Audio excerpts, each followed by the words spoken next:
How you doing, YouTube? Matt, Massive Beer Reviews, back with yet another review. A little bit of barrel-aged darkness in the form of Monday Night Brewing's Sympathy Weight. This is a maple bourbon barrel, wee heavy Scotch ale, blend number 1. All that shit I agree with. Wee heavies, bourbon barrels, that had maple syrup involved. That does not suck. Yeah. Monday night. They send me stuff. They send me, cans and bottles every now and then. And some I dig, some I don't. More times than not, I like the stuff they send off. Some of their hoppy stuff has been nice, but that hasn't blown me away. Actually, some of their hoppy stuff has been quite nice. Some of their bottled stuff, especially their first sours they sent me, were awesome. But the last bottle they sent me was a bourbon barrel aged old ale, and that blew my titties off. And this one hopefully does much the same, because you're talking about a bourbon barrel aged old ale and a maple bourbon barrel aged Scotch ale. You're kind of flirting on the edges of the same thing, so hopefully you can get much the same here. Let's see, we have Sympathy Weight, maple bourbon barrel aged Scotch ale, blend number 1. Sympathy Weight is a wee heavy Scotch ale aged in maple bourbon barrels for a delicate smokiness balanced by notes of oak and syrup. 12% alcohol by volume, done and done. 2018 bottle. It has that awesome labeling. Great art. I love their art. I dig it. An awesome label. You have that textured kind of fantastic label. And I dig what they do with their bottles. 500 milliliter. Done and done. Yeah. It says it's served 45 to 50. I'm probably sitting this probably around 53 degrees. That's where I like it. It's almost filled to the uber brim, which is always welcomed. And give it a whirl. Now, your Scotch ales, they can vary quite a bit. If they get really peat heavy, I tend not to like them as much. I'm just not a big peat moss kind of guy. I love my Scotches, but I do not like the Islay Scotch. I know that's blasphemy. That's pretty much what everybody likes. I like me some Speyside leathery banana Scotch. So yeah, what do we have here? We have a rich, creamy index finger of a malted malt ball colored head, infinite creaminess, super tight compact bubbles, and cheapy dark. Wee heavy dark, not stout dark. Let's get a nose.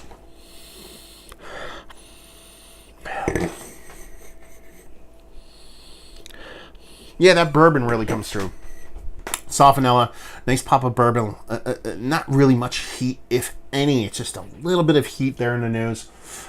Soft, rich malts, nothing as far as a roasty bitterness or anything like that. I'm not getting any kind of coffee. I'm not getting any kind of like peat moss smokiness. Maybe a little soft barrel char smokiness, but nothing as far as peat moss goes. Yeah, it's more barrel ridden, derived, forward in the nose than anything else. The beer's, I wouldn't say lost, but not up to snuff to show its own with how vibrant the barrel is. And not that barrel's like over the top in your face, but it's bigger than the beer. Let's dive in. Cheers.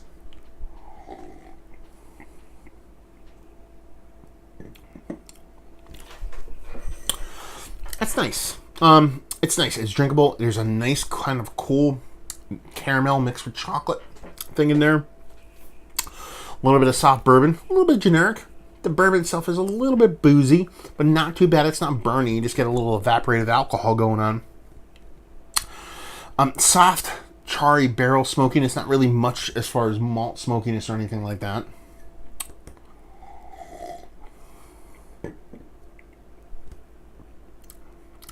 A nice pop of oak as you're getting this dryness. It finishes very dry. I believe you're getting all that from the wood.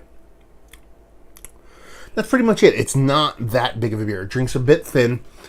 Your wee heavies can lean a little bit thin from time to time, so it's not like it's exactly out of style, but, I'd like a little bit more heft to the beer itself. This kind of slightly watered down caramel candy thing, and I like it. I actually enjoyed it. It ends up coming off really fun. It just finishes too quick, and it finishes a little bit too dry for me. But it's nice. The beer itself is a bit thin, and it's a bit small.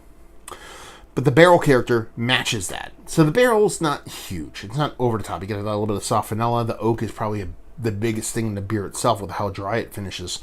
And the bourbon is as big as it needs to be, maybe a little bit bigger than the beer itself, but as big as it needs to be without overpowering the beer completely. So it's more like this beer is a tale of two cities, in that I think it's a fine Scotch ale. It doesn't blow me away, but it's well done. But I think the biggest redeeming quality, especially from a person that drinks beer and appreciates balance, is how this is barreled. It's very easy to let a barrel overpower a beer completely to all you get is just crazy amount of barreling and a crazy amount of spirit.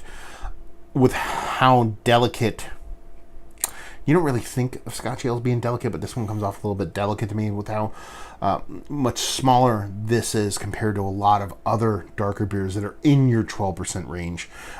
For the barreling to be as deft and as gently done with this beer is kind of cool. I like that. I like the technical approach to this beer as much, if not more, than the actual beer itself, if that makes any sense. So yeah, it's a fine beer. It lacks a bit of mouthfeel for me.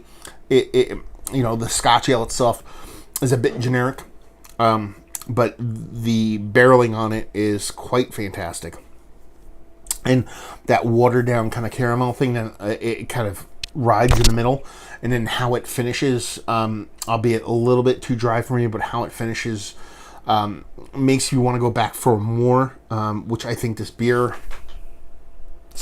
serves as beer, but also doesn't serve you because it's 12%, so you're going to chug the shit out of it, and you're going to wake up a dumpster in Atlanta. Man, I've been talking about waking up dumpsters a lot lately. That's weird. Anyway, so yeah, it's a nice beer. It's a fine beer. It doesn't blow me away. It's, impact-wise, viscerally awesome, tastical-wise. It's nothing like the previous one I did from them. Their, what was that, Last Will and Testament. That was fantastic. But it's a nice beer. So let's talk about it. Is it one of the better barrel-aged beers? Sometimes barrel-aged we heavy. I've had like 4 of those in the past 4 years. So it's one of the better barrel-aged beers I've had as of recent memory. It's on the outside looking in, but it's a nice beer. Value and availability, don't know. I assume you find this on shelves because I've seen other people pick up out of state from Georgia some Monday night stuff and leave you with if you like what beer like this. And this is kind of the important one. I think there's a really big market for this beer. I think sometimes your imperial stouts, your barley wines can get a little bit too heavy-handed for some people. People want these flavors. People want the barrel-aged. People want the rich malty beers, but they don't want it in such a hefty, such a forceful package. So I think there is a market for this. I think there's people that appreciate those flavors but want something a little bit more drinkable for them, and that's what you're going to get here. So, if your imperial stouts, if your big barley wines, and your barrel-aged versions of those beers are a little bit too much for you, but you dig on those flavors, then this is going to do you right. There you go. Hopefully you guys enjoyed the review. Down there, if you want to talk about it, Massive Beers. If you want to check me out doing the social media stuff, Beer Massive. If you want to check me out doing the whole podcasting thing, and hopefully you guys enjoyed the review. Hopefully enjoying a nice barrel-aged jammer right now. Hope to see you next time. Cheers.